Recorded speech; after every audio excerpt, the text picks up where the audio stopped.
Hello students, कैसे हो सब। आई थिंक सब बहुत अच्छे होंगे और अपनी पढ़ाई अच्छे से कर रहे होंगे।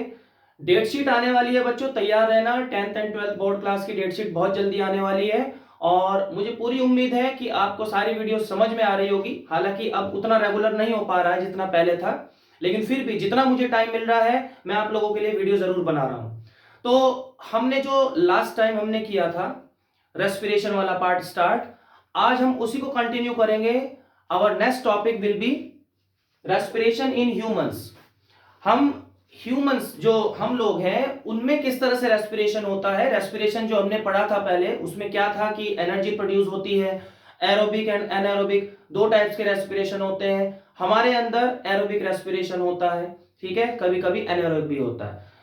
यहां पर हम आज anatomy of respiratory organs, anatomy of respiratory system पढ़ेंगे।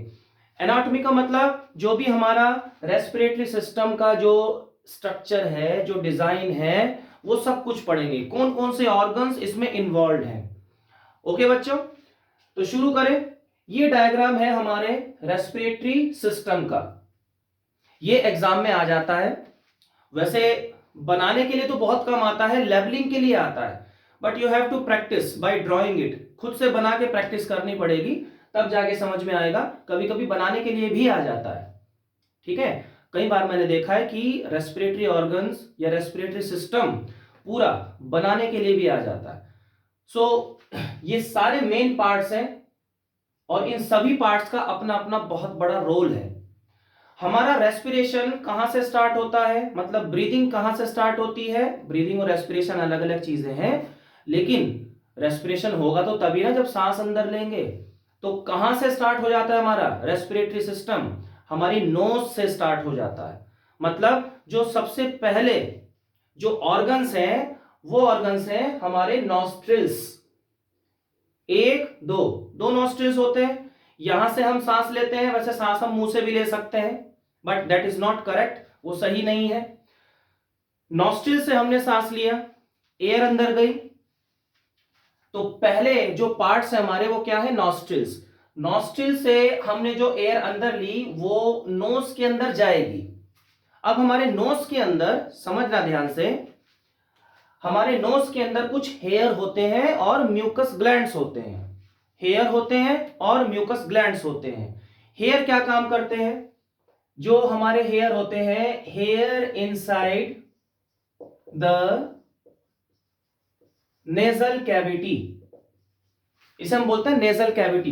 देखो ये पूरी नेजल कैविटी है। कैविटी मतलब खाली जगह है अंदर। जैसे हम अगर देखते हैं टॉर्च लगा के या कुछ भी हमारे नोज के अंदर, तो एक कैविटी बनी हुई है, एक खाली जगह है जो ऐसे अंदर तक जा रही है, तो उसे कैविटी बोलते हैं। उस कैविटी में छोटी छोटी बोन्स हैं, ठीक है, और म्यूकस ग्लैंड्स हैं, हेयर हैं। तो हेयर और म्यूकस ग्लैंड्स का क्या फंक्शन होता है वो देखो। हेयर का फंक्शन है to trap the dust particles, ठीक है, to trap the dust particles. जो भी जर्म्स आ रहे हैं, जो भी डस्ट पार्टिकल्स आ रहे हैं, उनको रोकना। मतलब एयर को फिल्टर करता है वो, एयर को फिल्टर करता है। तो हेयर का क्या काम हो जाएगा, it traps the dust particles and filter the air. जो एयर हम अंदर ले रहे हैं उसको फिल्टर का काम करता है, डस्ट पार्टिकल वहीं रोक लेता है, ठीक है। तो ये तो हेयर का काम हो गया। म्यूकस ग्लैंड का क्या काम होता है, वो म्यूकस रिलीज करता है, ठीक है। म्यूकस होता है ना हमारे अंदर, जिसको कफ बोलते हैं, कफ बन जाता है। तो वो जो म्यूकस होता है that is also very important. हालांकि ज्यादा क्वांटिटी में अगर प्रोड्यूस हो जाए तो खराब है, लेकिन एक लिमिटेड क्वांटिटी में उसका प्रोड्यूस होना बहुत जरूरी है। तो म्यूकस का क्या फंक्शन है, म्यूकस ग्लैंड्स जो होते हैं, म्यूकस ग्लैंड्स ये क्या काम करते हैं, produce the mucus inside the nasal cavity. This mucus traps the dust particles and germs. ये अब क्योंकि म्यूकस थोड़ा सा स्टिकी सब्सटेंस होता है, तो उसमें बैक्टीरिया, जर्म्स बहुत सारे होते हैं एयर के अंदर, तो सारे जर्म्स उसमें चिपक जाते हैं, तो अंदर नहीं जा पाएंगे। ठीक है। म्यूकस का एक और फंक्शन होता है, वो एयर को ठंडा भी कर देता है, क्योंकि हमारे लंग्स का जो टेम्परेचर है वो एक पर्टिकुलर टेम्परेचर पर ही एयर को अंदर ले सकता है। अगर गर्म हवा अंदर जाएगी, वार्म एयर अंदर जाएगी, तो फंक्शन में थोड़ा सा डिस्टरबेंस होगा, लंग्स अच्छे से फंक्शन नहीं करेंगे और नुकसान भी हो सकता है। तो एयर को ठंडा करके, म्यूकस एयर को कूल करके फिर अंदर भेजता है। तो ये भी हम लिख सकते हैं, it also cools the air that we breathe in। जो एयर हमने अंदर ली है उसे थोड़ा सा वो ठंडा भी कर देता है, ठीक है, और ठंडा करके फिर वो अंदर भेजता है। और इसका मेन फंक्शन क्या है? डस्ट पार्टिकल्स और जर्म्स को ट्रैप कर लेता है, स्टिक कर लेता है, ताकि वो सब चीजें अंदर ना जाए। दैट मीन्स कि हमारे अंदर जो हवा जाती है, जो एयर जाती है, वो कैसी होती है? वो थोड़ी सी कूल होती है and free of dust particles and germs होती है। हालांकि फिर भी डस्ट और जर्म्स अंदर चले जाते हैं अगर बहुत ज्यादा क्वांटिटी में हुए तो। ठीक है, चलो नेक्स्ट आता है, ये नेजल कैविटी में सब में म्यूकस ग्लैंड्स और हेयर वगैरह होते हैं। फिर आता है हमारा पार्ट फेरिंग्स। अभी हम क्या कर रहे हैं, आज सिर्फ हम करेंगे एनाटॉमी करेंगे, सिर्फ समझेंगे कि क्या क्या पार्ट्स हैं, उनके फंक्शन क्या है। जो मैकेनिज्म है रेस्पिरेशन का वो हम नेक्स्ट क्लास में करेंगे। देखो यहां पर क्या है, फेरिंग्स। फेरिंग्स एक वर्टिकल ट्यूब होती है, छोटी सी ट्यूब होती है, यहां पर इस जगह छोटी सी ट्यूब होती है, वहां से हमारा विंड पाइप, सुनना ध्यान से, wind pipe and food pipe दोनों कनेक्टेड होते हैं। फेरिंग्स एक छोटी सी ट्यूब है, वर्टिकल ट्यूब है ऐसे, तो इस ट्यूब से हमारा wind pipe and food pipe दोनों कनेक्टेड होते हैं। देखो कैसे, मैं इसको रब कर रहा हूं, उसको लिख लेना भाई, नोट्स बनाते रहना।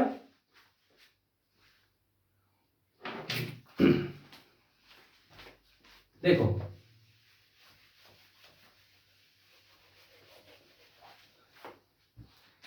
अलग से डायग्राम अगर बनाए फेरिंग्स का, फेरिंग्स एक ऐसी ट्यूब है, देखो ये एक वर्टिकल ट्यूब है, वर्टिकल ट्यूब है, इसके नीचे एंड पर विंड पाइप भी निकला हुआ है और फूड पाइप भी निकला हुआ है। जो आगे की तरफ पाइप निकला हुआ है वो विंड पाइप है, जिसे हम ट्रैकिया भी बोलते हैं। जो पीछे की तरफ निकला हुआ है वो फूड पाइप है, जिसको हम एसोफेगस भी बोलते हैं, हम डाइजेस्टिव सिस्टम में कर चुके हैं। अब देखो ये एक आगे की तरफ पाइप है, ये एक पीछे की तरफ पाइप है, ये फूड पाइप है और ये विंड पाइप है। ये जो आगे वाला पाइप है ये विंड पाइप होता है, ट्रैकिया होता है। इसके पीछे भी एक पाइप निकलता है, that is called food pipe, that is a part of digestive system. तो उसकी बात नहीं करेंगे, हम सिर्फ विंड पाइप की बात करेंगे। एक्चुअल में ऐसा नहीं होता है, समझाने के लिए मैंने थोड़ा सा अलग अलग बनाया है, ठीक है। एक्चुअल में तो ऐसे होता है, मतलब ऐसे निकला हुआ है। अब कैसे बताएं, कैसे बताएं, ये हमारा फेरिंग्स है, इस तरह से होता है, मतलब आगे इस तरह से उलझा हुआ होता है, इस तरह से। तो जो विंड पाइप आगे की तरफ निकल रहा है, ट्रैकिया। अब यहां पर देखो एक्चुअली होता क्या है, ये हमारा फेरिंग्स है,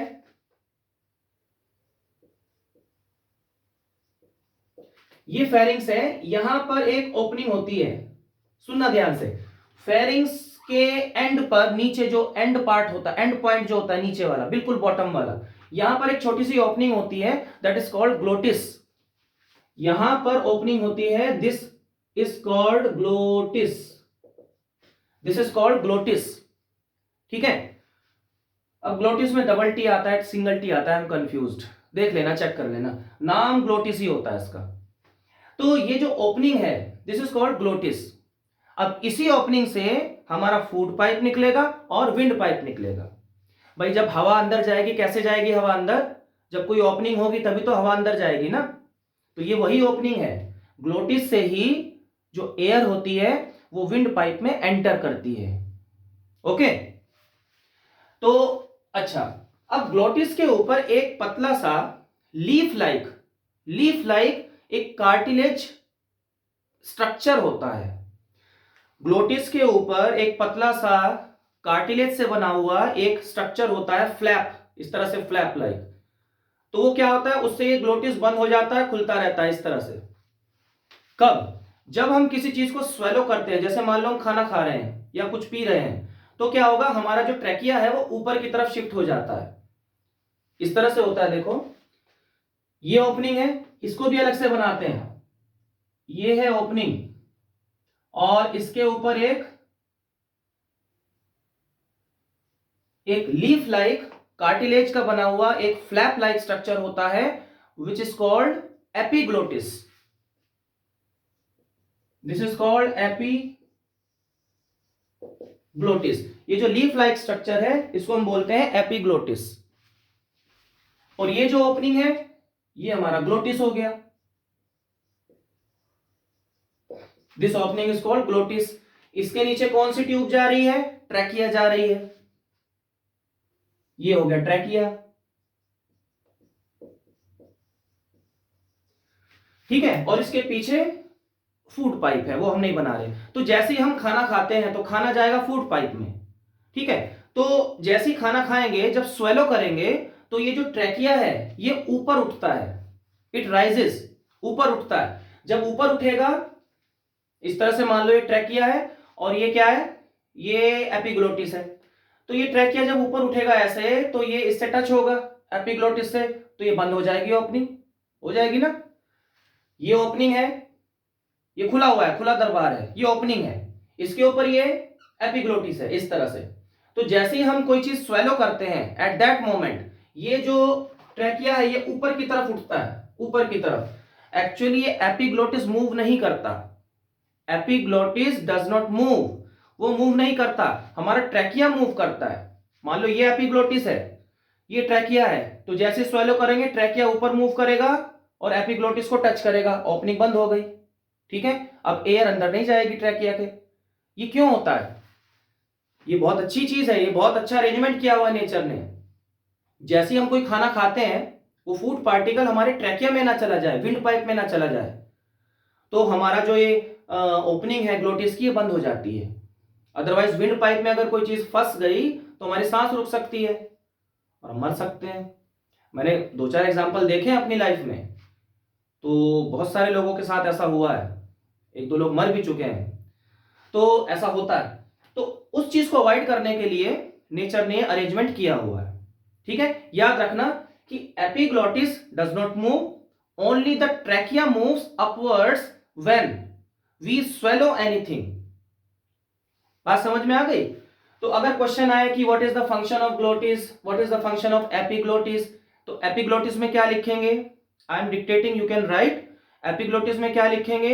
it is the leaf like structure, it is a flap like structure made up of cartilage, ठीक है, that is that rests above the glottis. Rest मतलब वहां पर रुका हुआ है, rests above the glottis, and it helps in closing the opening while we swallow anything, so that any food particle does not enter into our trachea। Simple सी बात है। और ग्लोटिस का क्या फंक्शन है? ग्लोटिस क्या है? Glottis is the small opening at the lower end of pharynx. Through this opening the air enters into the trachea। बस सीधा। चलो नेक्स्ट आता है हमारा लैरिंग्स। लैरिंग्स एक्चुअली बहुत बड़ा रोल नहीं है लैरिंग्स का रेस्पिरेशन में, रेस्पिरेटरी ट्रैक्ट में या सिस्टम में। It is a part of voice box. ये जो वॉइस बॉक्स होता है ना, तो इसको ज्यादा हम डिटेल में नहीं स्टडी करेंगे, लैरिंग्स को छोड़ देते हैं। बट क्योंकि बीच में आ जाता है तो हम लिख देते हैं इसमें, तो लैरिंग्स का हम इतना स्टडी नहीं करेंगे। Then we come on to this wind pipe। Wind pipe को हम ट्रैकिया भी बोलते हैं। तो जो एयर हमारे लंग्स में जाती है, ये जो पाइप होता है हमारा नेक से, थ्रोट से ऐसे जाएगा, हमारे लंग्स में जाएगा। तो this tube like structure is called wind pipe और ट्रैकिया। हमने ट्रैकिया लिखा हुआ है। तो इस विंड पाइप में क्या होता है कि कुछ कार्टिलेज से बने हुए रिंग्स होते हैं इस तरह से। एक रिंग ये हो गया, एक रिंग उसके नीचे हो गया, एक रिंग उसके नीचे हो गया, बहुत सारे रिंग्स होते हैं। और ये रिंग्स कंप्लीट सर्कुलर नहीं होते, बीच में गैप होता है, इस तरह से होते हैं।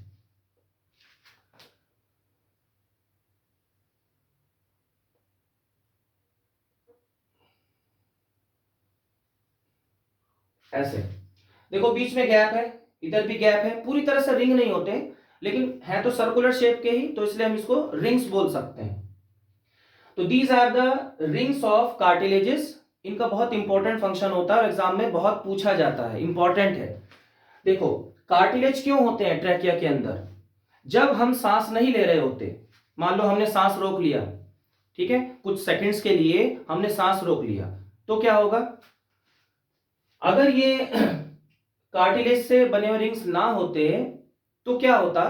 ये हमारा जो ट्रैकिया है ये कोलैप्स, या ये ऐसे मुड़ सकता था, ऐसे मुड़ जाता है, ठीक है, ऐसे टर्न हो सकता था, क्योंकि एयर का प्रेशर इसमें है नहीं है, अब ये खाली हो गया, एम्प्टी हो गया। जैसे मान लो हमारे पास एक सॉफ्ट पाइप है, सॉफ्ट पाइप है हमारे पास, और दैट इज फ्लेक्सिबल पाइप, तो फ्लेक्सिबल होता है जिसमें से हम पानी निकालते हैं।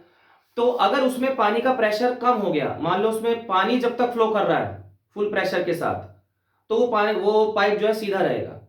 और पानी हमने रोक दिया, अब उसमें पानी का प्रेशर खत्म, तो पाइप ऐसे थोड़ा सा फ्लेक्सिबल है क्योंकि वो, तो ऐसे मुड़ जाएगा, होता है ना ऐसा, तो ऐसे थोड़ा सा टेढ़ा हो सकता है। अब टेढ़ा हो जाएगा जब, फिर हम सांस लेना शुरू करेंगे, मान लो ये हमारा ट्रैकिया टेढ़ा हो गया, सांस लेना शुरू करेंगे तो फिर वो इस ट्रैकिया के अंदर नहीं जाएगा, ठीक है, ट्रैकिया के अंदर वो एयर प्रॉपर्ली नहीं जा पाएगी क्योंकि ट्रैकिया ऐसे टेढ़ा हो गया।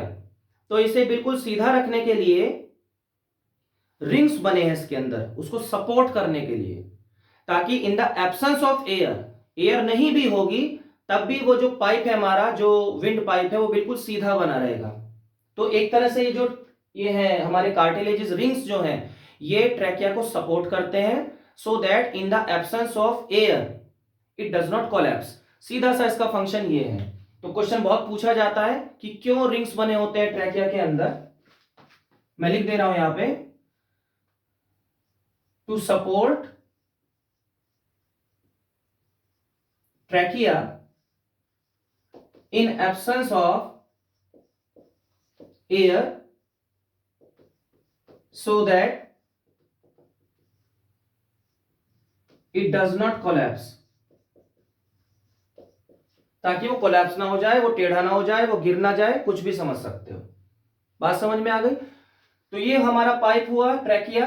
नाउ ट्रैकिया जब दो लंग्स में एंट्री करता है तो it divides into two tubes. Obviously two tubes में डिवाइड होना पड़ेगा उसे, क्योंकि दो लंग्स होते हैं हमारे पास, एक लेफ्ट और राइट, तो एक राइट में जाएगा, एक लेफ्ट में जाएगा।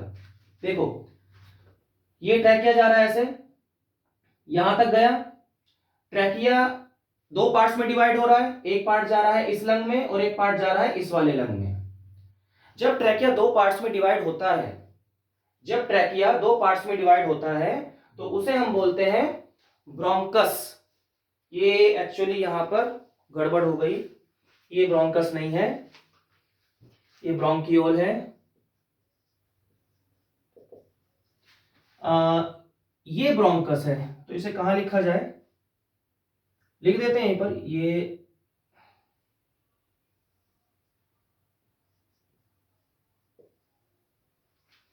ये ब्रोंकस है। ये वाली जो ट्यूब है ना, ये वाली ऐसे जा रही है, this is bronchus and this is another bronchus. ये दूसरा ब्रोंकस है, ये पहला ब्रोंकस, पहला दूसरा कुछ नहीं होता, मतलब ये एक ब्रोंकस है, ये दूसरा ब्रोंकस है। जब इन दोनों का प्लूरल होगा, जब एक साथ बोलेंगे तो इनको बोलेंगे ब्रोंकाई। ब्रोंकाई क्या है? प्लूरल वर्ड है। जब सिंगल की बात करेंगे तो ब्रोंकस होगा, जब दोनों को एक साथ बोलेंगे तो ब्रोंकाई बोलेंगे। ब्रोंकाई की स्पेलिंग BRONCHI। ब्रोंकाई क्या है? It is nothing but the plural of bronchus. Bronchus का प्लूरल है। तो देखो यहां से एयर आ रही है, तो कुछ एयर जाएगी इस लंग में और कुछ जाएगी इस वाले लंग में। अब ये जो ब्रोंकस है, ये भी छोटी छोटी ट्यूब्स में डिवाइड हो रहे हैं। देखो एक ट्यूब ये जा रही है, एक ये, एक इधर, एक ऊपर, यहां भी डिवाइड हो रहा है, एक ट्यूब ये। तो बहुत सारी नैरो ट्यूब्स में ये ब्रोंकस डिवाइड हो रहा है लंग्स के अंदर। देखो ना, ये ब्रोंकस एक सिंगल ट्यूब था, काफी थिक है, तो ये आगे जाकर इस पॉइंट पर पतली पतली ट्यूब्स में, नैरो ट्यूब्स में डिवाइड हो रहा है नेटवर्क की तरह। ठीक है, तो इन नैरो ट्यूब्स को हम बोलते हैं ब्रोंकियोल्स। ब्रोंकियोल, ये जो नैरो ट्यूब है it is called bronchiole. Narrow tube, bronchiole. तो एक ब्रोंकस अंदर गया लंग के अंदर, और लंग के अंदर जाने के बाद वो पतली पतली ट्यूब्स में डिवाइड हो गया। एक ट्यूब इधर है, एक ट्यूब इधर, एक ट्यूब इधर, एक इधर, एक इधर, तो पूरे लंग्स में एक नेटवर्क की तरफ फैल गया, narrow tubes. These narrow tubes are called bronchioles. ठीक है, क्यों? ताकि यहां से जो एयर आ रही है वो पूरे लंग में इवनली डिस्ट्रीब्यूट हो जाए, प्रॉपरली डिस्ट्रीब्यूट हो जाए। तो उसके लिए जैसे हमें किसी खेत में, किसी फील्ड में चारों तरफ पानी अगर फैलाना है, तो एक मोटा पाइप आता है ऐसे, उस थिक पाइप में से फिर एंड पॉइंट पर पतले पतले पाइप्स निकाले जाते हैं, ऐसे चारों तरफ फैला दिए हमने पाइप्स, ताकि पूरे खेत में पानी फैल जाए। वही यहां पर हो रहा है। जो नेचर है बहुत बड़ी इंजीनियर होती है भाई, पूरा अरेंजमेंट करके दिया हुआ है, तो प्रॉपर डिस्ट्रीब्यूशन हो जाए एयर का, इसलिए यहां पर ये ब्रोंकियोल्स का अरेंजमेंट है। तो ब्रोंकियोल्स को कैसे डिफाइन करेंगे? पहले ब्रोंकस को देखें कैसे डिफाइन करेंगे। कभी कभी डेफिनेशन आ जाती है, what is bronchus, what is bronchiole, एक एक मार्क की।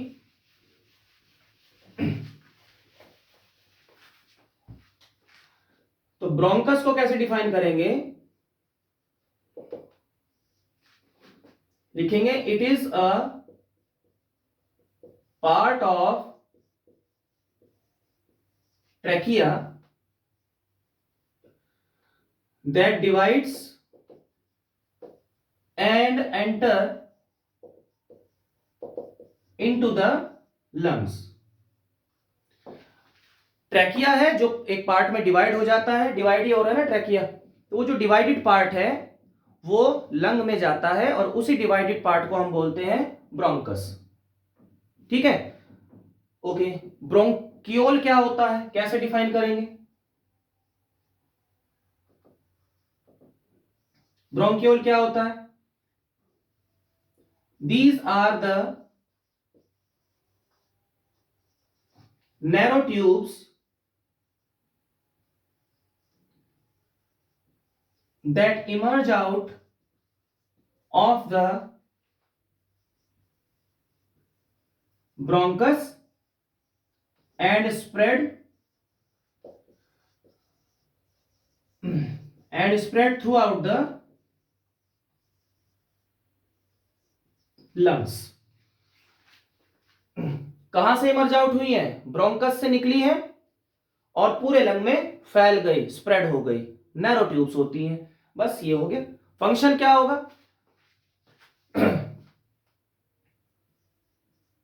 There function is to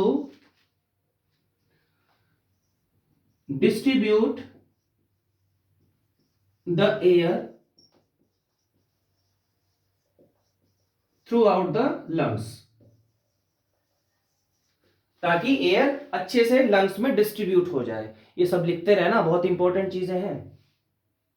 okay, now यहां पर देखो ब्रोंकियोल्स के बिल्कुल एंड में ये कुछ मैंने सर्कुलर छोटे छोटे सर्कल्स बनाए हैं, ऐसे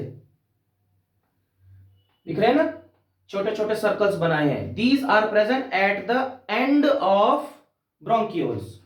ब्रोंकियोल के बिल्कुल एंड में छोटे छोटे सर्कल्स हैं, पूरे लंग्स में होते हैं। तो दीज सर्कल्स, या हम क्या बोलेंगे इनको, very small spheres, are called alveoli.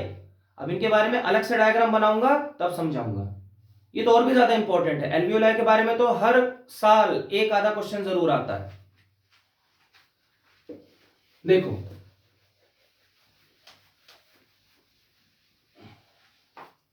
Alveoli का अलग से डायग्राम बना लेते हैं। जैसे ये हमारा एक ब्रोंकियोल है, एक नैरो ट्यूब है, ठीक है। एक ये दूसरी है, ये नैरो ट्यूब है, ये हमारे बने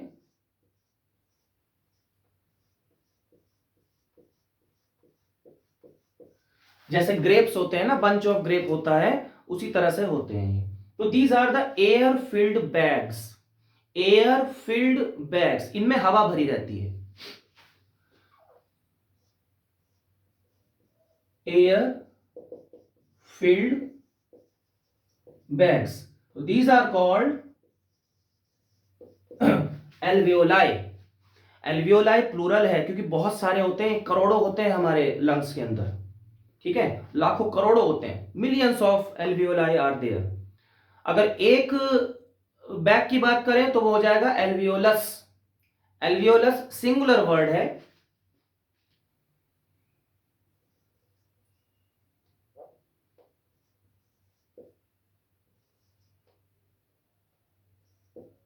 एल्वियोलस जो है वो सिंगुलर वर्ड है। अगर सिर्फ हम एक रिंग, एक स्फीयर की बात करें तो वो एल्वियोलस कहलाएगा, एक से ज्यादा हो जाएंगे तो एल्वियोलाई हो जाएगा, जैसे ब्रोंकस में था, ठीक है। ये एयर फील्ड बैग्स होते हैं eight the end of bronchioles, ठीक है, ब्रोंकियोल्स के बिल्कुल एंड में। मान लो एक ब्रोंकियोल है ये, तो यहां पर ये स्टार्टिंग पॉइंट है, ये एंड पॉइंट है ब्रोंकियोल का, तो यहां पर बहुत सारे एयर बैग्स ऐसे कनेक्टेड होंगे, तो these air bags are called alveoli, इनमें हवा भरी रहती है।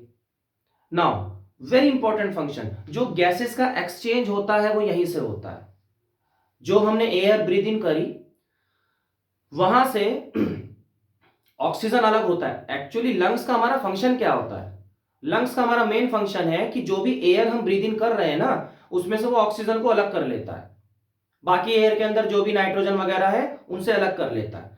कैसे अलग करता है वो 10th क्लास के सिलेबस में नहीं है, तो हम वो बात नहीं करेंगे, ठीक है। बस अभी ये जानो कि लंग्स का मेन फंक्शन क्या है, कि वो एयर में से ऑक्सीजन को अलग करता है।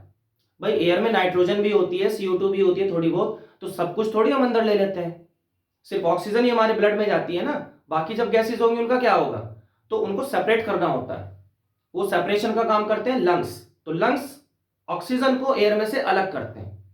बात समझ में आ गई ना? तो जो भी ऑक्सीजन है वो यहां पर जाएगी एयर फील्ड बैग में, एल्वियोलाई के अंदर एंटर करेगी, और एल्वियोलाई से ब्लड वेसल्स कनेक्टेड होते हैं। एल्वियोलाई से ब्लड वेसल्स कनेक्टेड होते हैं। कैसे? देखो, मान लो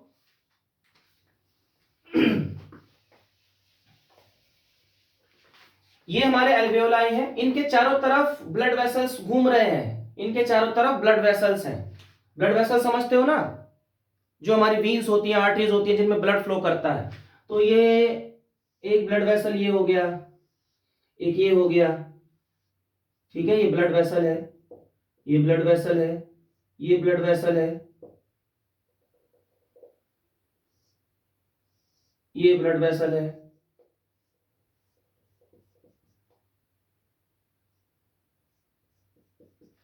मतलब ये जो एल्वियोलाई है चारों तरफ से ब्लड वेसल से घिरे रहते हैं।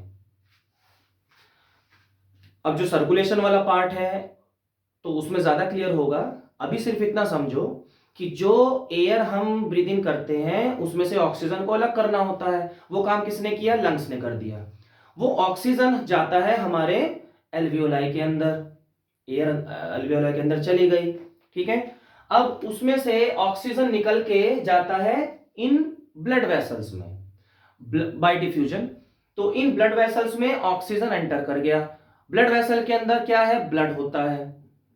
तो जो ऑक्सीजन है ब्लड के अंदर फिर हीमोग्लोबिन के साथ वो हमारी बॉडी में एंटर करता है, और जो CO2 होता है वो भी ब्लड से होते हुए CO2 हमारे लंग्स तक आएगा। एक्चुअली सर्कुलेशन का पार्ट है।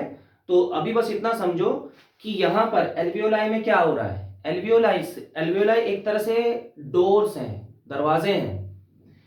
इसी दरवाजे से ऑक्सीजन हमारी बॉडी के अंदर एंटर करेगा और CO2 हमारी बॉडी से बाहर निकलेगा। भाई ये तो सबको पता है ना कि रेस्पिरेशन में CO2 प्रोड्यूस होता है। कहां होता है? सेल के अंदर होता है। तो वो CO2 सेल से बाहर निकलता है और हमारे वीन्स में एंटर करता है, ठीक है। तो वीन्स में जो ब्लड फ्लो करेगा वहां से CO2 लेकर आएगा, वो CO2 जाएगा, वो ब्लड जाएगा हमारे हार्ट में, फिर हार्ट उस CO2 रिच ब्लड को पंप आउट कर देगा, फिर वहां से वो आएगा हमारे लंग्स में। लंग्स में जैसे ही आएगा, लंग्स में कहां पर आएगा, एल्वियोलाई के पास आएगा। तो CO2 रिच ब्लड आया एल्वियोलाई के पास। देखो मान लेते हैं इसमें CO2 रिच ब्लड है, अब यहां से CO2 निकलेगा, कहां जाएगा, एल्वियोलाई के अंदर चला गया। ये CO2 रिच ब्लड है, ये CO2 चला गया एल्वियोलाई के अंदर।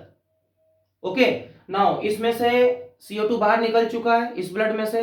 Now blood is free of CO2। अब इसी ब्लड में ऑक्सीजन को डालना है, वो ऑक्सीजन भी कहां से डलेगा, एल्वियोलाई से ही डलेगा। बात समझ में आ रही है ना।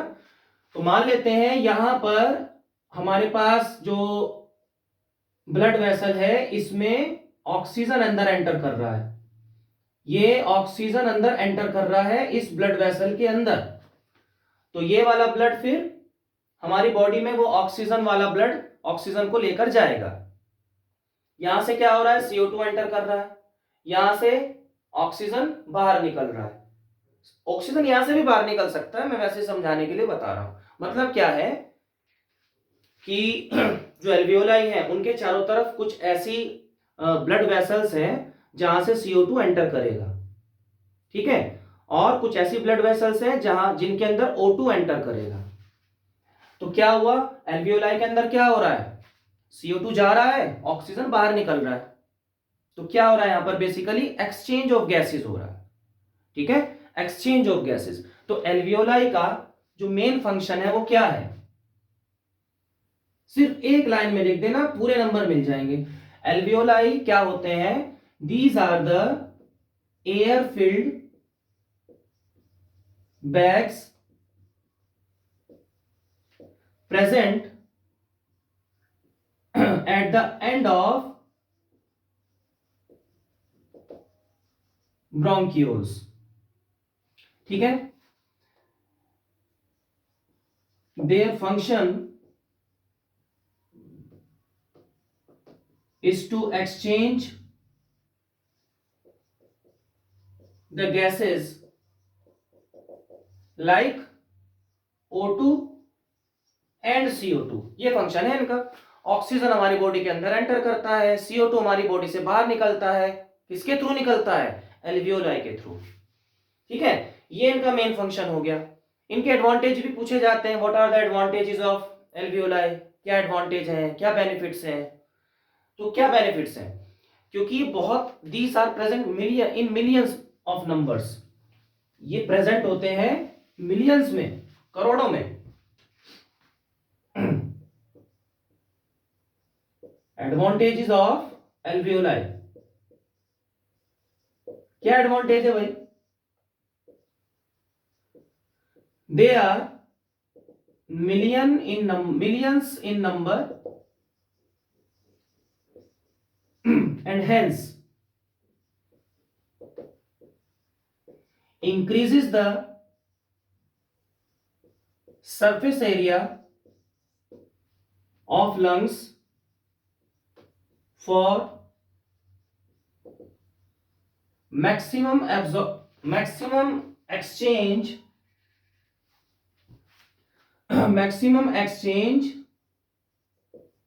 of gases। ये क्या हो गया, ये एडवांटेज हो गया, क्योंकि करोड़ों में होते हैं। तो एक तरह से अगर बहुत सारे स्फीयर्स हैं, करोड़ों में हैं, तो अगर उनको खोल दिया जाए तो बहुत बड़ा सरफेस एरिया बन जाएगा ना, इतना बड़ा बन जाएगा जितना एक टेनिस कोर्ट होता है, इतना होता है इनमें। तो सरफेस एरिया इंक्रीज हो जाएगा, जितना ज्यादा सरफेस एरिया होगा, जितना ज्यादा एल्वियोलाई होंगे, उतना ही ज्यादा गैसेस का एक्सचेंज होगा। हम चाहते हैं कि गैसेस ज्यादा से ज्यादा एक्सचेंज होती रहे, ठीक है, ताकि रेस्पिरेशन का प्रोसेस अच्छे से चलता रहे, एनर्जी अच्छे से प्रोड्यूस होती रहे।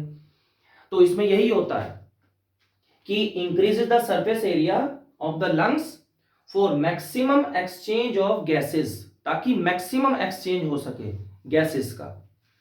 बात समझ में आ गई। तो this is all about alveoli. Now last में हमारा आता है डायफ्राम। ये एक मेम्ब्रेन है, देखो यहां पर होती है लंग्स के बिल्कुल नीचे। लंग्स इसमें समझो कि लंग्स इसके ऊपर रेस्ट करते हैं। लंग्स जिस कैविटी के अंदर होता है उसको बोलते हैं हम चेस्ट कैविटी या फिर थोरेसिक कैविटी। ये वाला जो है ना, ये वाला जो पोर्शन है, ये पूरे पोर्शन कहाँ एडजस्टेड होता है? एक कैविटी होती है, उसको बोलते हैं चेस्ट कैविटी या थोरेसिक कैविटी। कहां पर लिख देते हैं वैसे, चेस्ट कैविटी और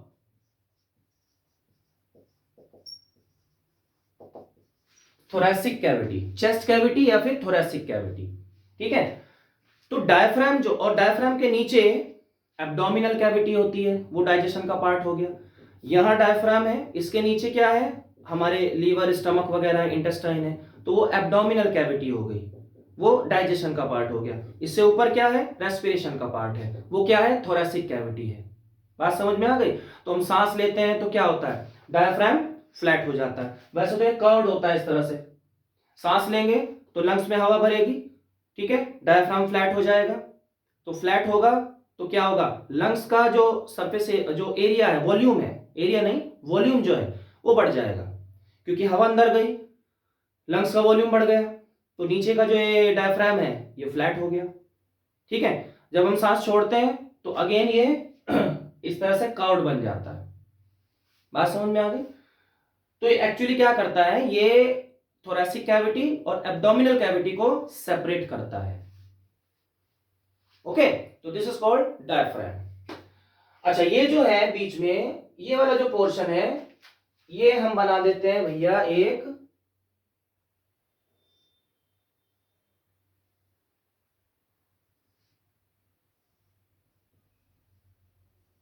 ये होता है हमारा heart. Heart is not a part of respiration, तो इसलिए मैंने बनाया नहीं है।